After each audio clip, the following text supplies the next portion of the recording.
Bulletin की शुरुआत एक बड़ी और अहम जानकारी के साथ करते हैं। ब्रेकिंग न्यूज आपको बता दें, गुरुग्राम से सबसे बड़ी सुरक्षा एजेंसी के नाम पर ठगी का मामला सामने आया है। एनएसजी के नाम पर 100 करोड़ से ज्यादा की ठगी हुई है। प्रवीण यादव नाम के शख्स पर ठगी का आरोप लगा है। एनएसजी कैंपस में कॉन्ट्रैक्ट दिलवाने का झांसा देकर यह पूरी ठगी की घटना को अंजाम दिया गया। पत्नी, जीजा, बहन के साथ मिलकर प्रवीण यादव नाम के शख्स ने इस ठगी को अंजाम दिया है। तो गुरुग्राम से बड़ी जानकारी, निजी बैंक में मैनेजर है आरोपी प्रवीण की बहन। एनएसजी हेडक्वार्टर के नाम पर फर्जी अकाउंट खोला गया और मामले पर ज्यादा बातचीत करने के लिए गुरुग्राम से हमारे सहयोगी नीरज वशिष्ठ जुड़ गए हैं। नीरज, बेहद ही चौंकाने वाला यह पूरा मामला, सबसे बड़ी सुरक्षा एजेंसी एनएसजी के नाम पर 100 करोड़ की ठगी की पूरी घटना सामने आई है। विस्तार से बताएं, क्या है यह पूरा मामला और किस तरह से इसका खुलासा हुआ? बिल्कुल, देखिए, गुरुग्राम के मानेसर पुलिस स्टेशन में 100 करोड़ की ठगी मामले में 4 एफआईआर दर्ज की गई हैं। तकरीबन आधा दर्जन ऐसी कंपनियां थी जिनको कि प्रवीण यादव नाम के शख्स ने खुद को डिप्टी कमांडेंट के तौर पर पेश किया था और एनएसजी कैंपस के दौरान अंदर जिस तरह से विकास कार्य कराए जाने थे, मसलन रोड बनाए जाने थे, मसलन एसटीपी बनाए जाने थे, या फिर हाउसिंग कॉर्पोरेशन के तहत फ्लैट बनाने को लेकर ये तमाम कंपनियों से पैसा ठगता रहा था। शुरुआती तफ्तीश में ये बात भी सामने आई है कि प्रवीण यादव ने अपनी पत्नी ममता यादव, अपनी बहन रितु यादव, जो कि एनएसजी कैंपस में ही एक्सिस बैंक की मैनेजर थी, उसके मदद से एक फर्जी अकाउंट खुलवाया एनएसजी हेडक्वार्टर का ही, जिसके तहत ये तमाम कंपनियों के साथ धोखाधड़ी की वारदात को अंजाम देता रहा। तकरीबन 100 करोड़ रुपए से ज्यादा की ये धोखाधड़ी है, जिसके बाद अब गुरुग्राम पुलिस ने इस पूरे मामले को लेकर एसआईटी का गठन कर दिया है और पूरे मामले की तफ्तीश की जा रही है। जी नीरज, काफी लोगों का नाम इसमें सामने आ रहा है। 4 आरोपी अभी भी हैं, 4 एफआईआर भी दर्ज हो चुकी हैं। कार्रवाई को लेकर और जानकारी दें, क्या कुछ कार्रवाई एसआईटी की ओर से भी गठित की गई है? एसआईटी मामले में जांच कहां तक पहुंची है? बिल्कुल, देखिए, काफी सेंसिटिव मैटर है, एनर्जी से संबंधित इसका मैटर है।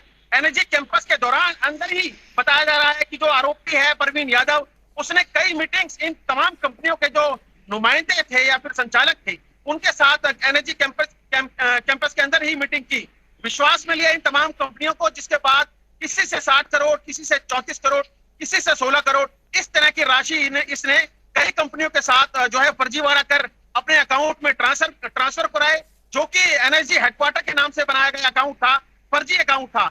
अभी गुरुग्राम पुलिस ने इस पूरे मामले पर एफआईआर जरूर दर्ज की है, लेकिन अभी चूंकि तफ्तीश शुरुआती दौर में है, गुरुग्राम पुलिस इस पूरे मामले पे साफ कुछ भी कहने से बचती जरूर नजर आ रही है, बयान जारी नहीं कर रही है, लेकिन जरूर 4 एफआईआर गुरुग्राम के मानेसर थाने में दर्ज की गई हैं, जिसमें तकरीबन 6 से 8 कंपनियां बताई जा रही हैं, जिनके साथ ये 100 करोड़ रुपए की ठगी की वारदात को अंजाम दिया गया है। जी नीरज, 4 एफआईआर दर्ज की गई, एसआईटी का गठन किया गया, 100 करोड़ की ठगी हुई है। कब से इस फर्जीवाड़े को अंजाम दिया जा रहा था, इसको लेकर क्या और जानकारी सामने आई है? बिल्कुल, देखिए, एक जो शिकायतकर्ता कंपनी है उसका कहना है कि वो बीती जून 2020 में इस प्रवीण यादव नाम के शख्स से मिला था और शुरुआती तौर पर इसने खुद को आईपीएस अधिकारी बताया था और ये बताया था कि डेपुटेशन के ऊपर ये एनएसजी में तैनात है और एनएसजी कैंपस के अंदर जिस तरह से विकास कार्य कराए जाने थे, मतलब 16 किलोमीटर की रोड बनाई जानी थी, पेरीफील्ड रोड बनाए जाने थी, एसटीपी बनाए जाने थे, या फिर हाउसिंग कॉर्पोरेशन के फ्लैट्स बनाए जाने थे, इसको लेकर ये पैसा इसने शुरुआती तौर पर अपने एनएसजी हेडक्वार्टर के अकाउंट में ट्रांसफर कराया, जो कि 64 करोड़ रुपए बताए जा रहे हैं। इसके बाद हैदराबाद जो एनएसजी कैंपस बन रहा है, वहां पे भी इस तरह के इसने झांसे में लोग कंपनियों को लिया और करोड़ों रुपए उस अकाउंट में ट्रांसफर कराए थे। उसके बाद से ये फरार था। जब इस पूरे मामले की तफ्तीश इन कंपनियों के द्वारा एनएसजी के अंदर जाकर इस पूरे बाबत जानकारी हासिल की गई, तो इनको पता लगा था कि इनके साथ करोड़ों का फ्रॉड अंजाम दे दिया गया है। हालांकि गुरुग्राम पुलिस ने अब पूरे मामले की तफ्तीश शुरू कर दी है, चूंकि आरोपी लगातार पुलिस गिरफ्त से बाहर चल रहे हैं, इसलिए इस पूरे मामले को लेकर कोई गिरफ्तारी सामने नहीं आई है। जी नीरज, सवाल यही उठता है कि अक्सर इस तरह की जब ठगी की वारदातें सामने आती हैं तो उसमें बैंक की मिलीभगत जरूर होती है। इस मामले में भी कुछ इसी तरह से नजर आ रहा है। प्रवीण यादव जो नाम का आरोपी है, उसकी बहन बैंक में काम करती है, मैनेजर है। किस तरह से और कितने बड़े स्तर पर इस पूरी घटना को अंजाम दिया गया, इससे कई गंभीर सवाल उठते हैं। संवेदनशील मसला इसलिए हो जाता है क्योंकि एनएसजी के नाम पर पूरी ठगी की जा रही थी। बिल्कुल, देखिए प्रवीण यादव की बहन जो है रितु यादव, वो एक्सिस बैंक जो कि एनएसजी परिसर में ही है, उसमें मैनेजर के पद पर तैनात थी। उसका जीजा जो है वो भी एनएसजी कैंपस में ही किसी डिपार्टमेंट में तैनात है और इन तमाम लोगों की मदद से इस करोड़ों के फर्जीवाड़े को अंजाम दिया गया है। हालांकि गुरुग्राम पुलिस ने अभी इस पूरे मामले को लेकर कोई बयान जारी नहीं किया है, लेकिन जरूर 4 एफआईआर दर्ज की गई है। इकोनॉमिक सेल को इस पूरे मामले की तफ्तीश में लगाया गया है, एसआईटी का गठन किया गया है। अब एसआईटी इस पूरे मामले की तफ्तीश के बाद किन लोगों को आरोपी बनाती है, क्या कुछ खुलासा कर पाती है, यह जरूर देखने वाली बात होगी। नीरज, 4 एफआईआर दर्ज की गई हैं, क्या कुछ आरोप इस पूरी शिकायत में दर्ज करवाए गए हैं जो पीड़ित कंपनियां जिनसे ठगी की गई है? बिल्कुल, देखिए एनएसजी के लेटर हेड के ऊपर ये तमाम कंपनियों को लिखित में ये प्रवीण यादव और इसकी बीवी और इसके बहन और जीजा ने ये तमाम जो चीजें की हैं योजनाबद्ध तरीके से अंजाम दिया है। एनएसजी के लेटर हेड को इस्तेमाल किया गया है। एनएसजी कैंपस में एनएसजी के अंदर ही एनएसजी हेडक्वार्टर नाम का एक फर्जी अकाउंट वहां पे बनाया गया था। तो तमाम जो चीजें हैं जो एसआईटी ने अपने कब्जे में ली है, आज बताया जा रहा है कि एसआईटी की टीम एनएसजी कैंपस में भी पहुंची थी और तमाम जुड़े जो कागजात थे या फिर जो संदिग्ध चीजें थी उनको अपने कब्जे में लिया है एसआईटी की टीम ने।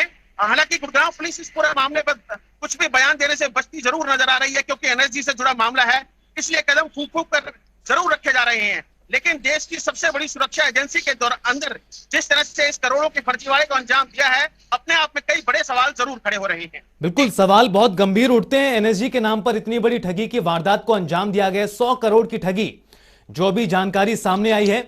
लेकिन नीरज, जिस तरह से लंबे वक्त से इस पूरी घटना को अंजाम दिया जा रहा था, 4 एफआईआर दर्ज की गई हैं, एसआईटी का गठन किया गया है, एसआईटी की ओर से क्या कुछ इस मामले में जांच जुटाई जा रही, जांच की जा रही है? किस तरह से एसआईटी इस पूरे मामले में आगे बढ़ रही है?